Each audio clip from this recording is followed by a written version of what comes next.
Pope Leo XIV has begun his papacy in a way that has surprised many around the world. Without making big speeches or dramatic gestures, he has already started shaping the future of the Catholic Church. His first appointments, although quiet, are sending a powerful message. They are not just names on a list, they are choices full of meaning. These first steps show us what kind of leader Pope Leo wants to be and what kind of church he wants to build. The Vatican is a place where even small changes can have big meanings, and Pope Leo seems to understand that very well. Rather than making many changes all at once, he has made only a few, but they are full of thought and intention. Among these, one appointment in particular has caught everyone's attention. He chose Sister Tiziana Maleti to serve in one of the highest positions within the Vatican's administration. This decision did not come with much media coverage or public celebration, but its meaning is deep and lasting. Sister Tiziana was not chosen to be a symbol or a token. She was chosen because of her experience, her wisdom, and her ability to lead. She once served as the head of the Franciscans of the Poor, a religious order known for their work with the needy. Now she will serve as secretary of the Dicastery for Institutes of Consecrated Life and Societies of Apostolic Life. This office oversees religious orders across the world. Her new role is not ceremonial. It comes with real power and responsibility. It is one of the most important roles in church governance. With this appointment, Pope Leo is not only continuing the work started by Pope Francis. He is making it clear that he supports the idea of shared leadership between clergy and laypeople, men and women. He is not changing church doctrine, but he is applying it in a new way, one that matches the needs of today's world. His decision is based on the belief that while only priests can offer the sacraments, there are many other leadership roles in the Church that do not require ordination. This distinction between sacramental and administrative roles is very important. For many years, this line had become blurry. Some believed that only ordained men should hold any kind of authority. Pope Leo is challenging that idea, not through arguments, but through action. By giving Sister Tiziana a key leadership role, he is reminding everyone that leadership is about service, wisdom, and care, not about titles or robes. But that was not the only appointment Pope Leo has made.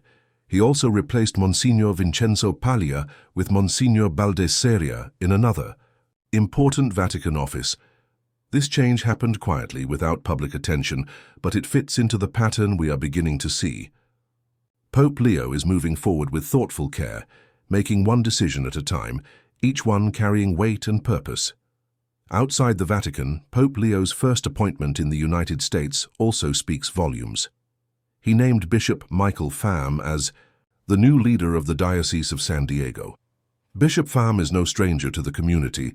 He was born in Vietnam and came to the United States as a teenager. He was trained and ordained in San Diego. He has served the people there for many years, working closely with immigrant and ethnic communities. When Pope Francis chose him as auxiliary bishop in 2023, it was already a sign of trust. Now, Pope Leo has taken the next step by appointing him to full leadership. This is not just a continuation, it's a confirmation of Bishop Pham's dedication and love for the people. His leadership is not based on power, but on relationship. He knows the people of San Diego and they know him. This kind of connection is becoming a key part of Pope Leo's vision for church leadership. In a world where religious leaders are often divided between tradition and modern change, Bishop Pham represents a different path. He is both rooted in tradition and open to the needs of today. He brings with him a deep understanding of the cultural richness of his community. His approach is pastoral, calm, and steady, exactly what the Church needs in this time of division and uncertainty. Pope Leo's appointments are not limited to Europe or the West. In Peru, he appointed Father Miguel Angel Contreras as auxiliary bishop of Callao. Father Contreras is a Marist priest who has spent much of his life working with the poor. He has walked with those on the margins, offering not just charity, but presence. His leadership did not grow from an office, but from the streets where he lived and served. Now his experience will guide him in a new way, still serving but with more responsibility. In the Philippines, Pope Leo chose Father Dave Dean Capuchas to lead the Diocese of Infanta. He is not a well-known figure, but those who know him speak of his tireless service in rural and coastal areas. He has lived simply, served faithfully, and never sought the spotlight. His promotion is not about fame, it's about mission. He represents the kind of priest who quietly lives out the gospel every day. These appointments together create a clear picture. Pope Leo is not looking for celebrity leaders or political allies. He is looking for pastors. He wants leaders who smell like their sheep, who understand the lives of ordinary people, and who lead not by command but by care. This is not about new programs or big reforms. It's about returning to what the Church has always been called to be, a home for the poor, a guide for the lost, and a light in the darkness. Through these early decisions, Pope Leo is not making noise. He is planting seeds. He is laying a foundation for something deeper. Each appointment shows his belief that the Church must lead with humility, listen with compassion, and act with love. And by doing so, he is reminding the world that the strength of the Church does not come from power, it comes from faithfulness. At the heart of all these moves is a deep theological truth. Every appointment in the Church is more than just a job. It is a spiritual responsibility. To lead in the Church is to serve. It means carrying the hopes, fears, and needs of the faithful. It means being close to the people and close to God. Pope Leo understands this deeply, and it shows in the people he is choosing to help him guide the Church. Another important theme in these decisions is the growing role of women in Church leadership. This has been a topic of much debate and discussion. Some worry that it means a break from tradition, but what Pope Leo is doing is very different. He is not throwing away tradition, he is using it wisely. He is showing that there is room within the Church's teachings for women to lead in powerful ways, especially in roles that involve administration, organization, and care. By appointing Sister Tishana to such a high position, he is making a statement, not in words but in action. He is saying that leadership is not about gender, it is about calling, talent, and service, and this message is now echoing throughout the Church. It challenges old ways of thinking, but it does so with care, not conflict. It opens the door for more thoughtful conversations, not arguments. Many of Pope Leo's choices are from places that are often overlooked, places like the suburbs of Peru or the rural areas of the Philippines. By lifting up these voices, he is showing that holiness does not live only in Rome. It lives everywhere.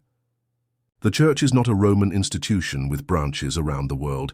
It is a global family, united by faith and love, and leadership should reflect that global reality. In doing all this, Pope Leo is sending a message to the whole Church. He is saying that leadership is not about being seen, it is about being present. It is not about titles, it is about service. And it is not about making history, it is about living the gospel. Even though these steps may seem small or quiet, they carry deep meaning. They reflect the kind of Church Pope Leo hopes to lead. A Church that is not afraid of the past, but does not stay stuck in it. A Church that moves forward, not with noise, but with purpose. A Church that chooses leaders based on faithfulness, not fame. Pope Leo is not trying to copy previous popes. He is not trying to impress anyone. He is listening, watching, praying, and choosing. He is taking his time, and that is something we should all respect. In a world that moves fast and demands instant results, he is choosing patience. He is choosing depth over drama. And that might be the most powerful decision of all. Each appointment, each quiet step, is shaping a new chapter in the Church's story. It is not a revolution. It is a reorientation. It is not about changing doctrine. It is about changing focus, turning our eyes back to the mission, to the people, to the heart of what the Church is meant to be. And as the Church moves into this new time, we too are invited to respond, not with quick opinions or loud debates, but with prayer, reflection, and support. We are not just observers, we are part of the body of Christ. And that means we walk this path together. The Pope's leadership is not just something we watch, it is something we live. If he is calling the Church to be more pastoral, more present, more faithful, then we must answer that call in our own lives, in our homes, in our parishes, in our hearts.